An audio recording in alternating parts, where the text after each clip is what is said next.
as you shuffle your cards, just as a reminder, I'm going to ask you to please speak up, because I know at this level you guys know your stuff. It's kind of important you're able to communicate to us. But before we do that, because we've got one thing, you have name tags. Obviously, we can see them, but we're going to ask you to introduce yourselves to us. Tell us who your favorite historical figure is, and also what you like to do for fun when you're not studying the Constitution.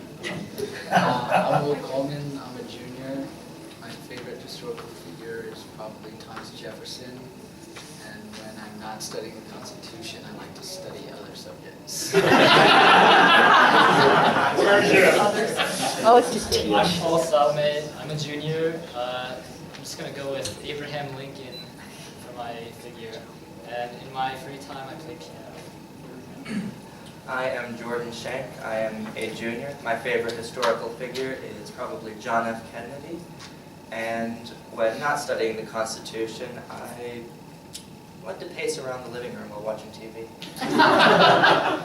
I'm Jay Fogelman. I'm also a junior. And my favorite historical figure is also Abraham Lincoln. And outside of this, I like to play guitar. Okay. Question. What are the major differences between the United States Congress and the British Parliament? What are the advantages and disadvantages of mingling executive and legislative powers? And members of Congress and the President serve fixed terms. In a parliamentary system, if the government fails, quote unquote, and must call new elections when it loses popular support on major issues. Which is preferable and why? The American Congress and the British Parliament differ most fundamentally in that the American system is based off of a written constitution, while the British system lacks a constitution and operates based on tradition. Another key difference between Parliament and Congress is the division of power between the two legislative chambers. While the British Parliament is bicameral in name, the House of Lords has negligible power compared to the House of Commons. The Parliament Act of 1949 restricted the Lords' power to a one-year delay of a bill. In contrast, the two chambers of Congress must agree on a bill before it is sent to the President for his approval, as provided by Article 1, Section 7. Yet another difference between Congress and Parliament is that Parliament is unified, meaning the Prime Minister and the majority of legislature are the same party.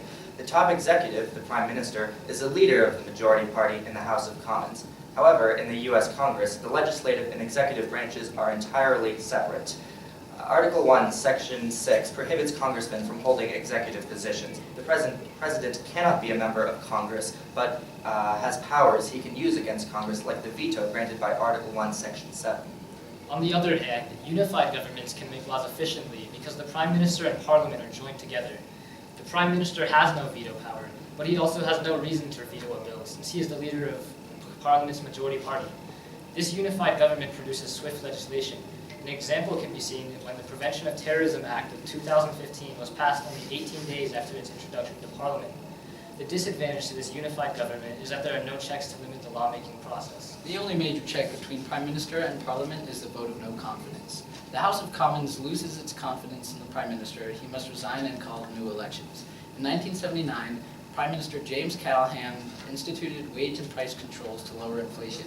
However, many British people opposed this policy, and Parliament member Margaret Thatcher called for a vote of no confidence. Callaghan lost a vote of no confidence, and general elections were called. The Conservative Party won the election, and Margaret Thatcher became Prime Minister. The Prime Minister can also use the motion of confidence to control Parliament. The Prime Minister can put his or her confidence at stake and tell his party to vote a certain way, a process known as the three-line whip. The three-line whip works because if the vote fails, general elections are called, and Parliament is dissolved, and every Parliament member loses their seat. This does not mean that whips guarantee a vote.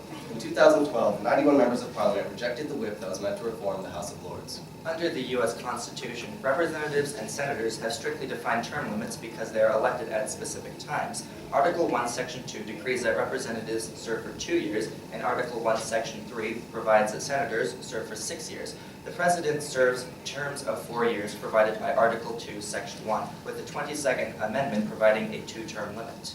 Parliament, however, has no strict terms. Because the United Kingdom has no written constitution, it uses tradition to hold elections every 5 years. But they can occur sooner if 2/3 of the House of Commons agrees due to the Fixed-Term Parliament Act. The tradition is loose, though. There were no elections between 1935 and 1945. This was beneficial because the British government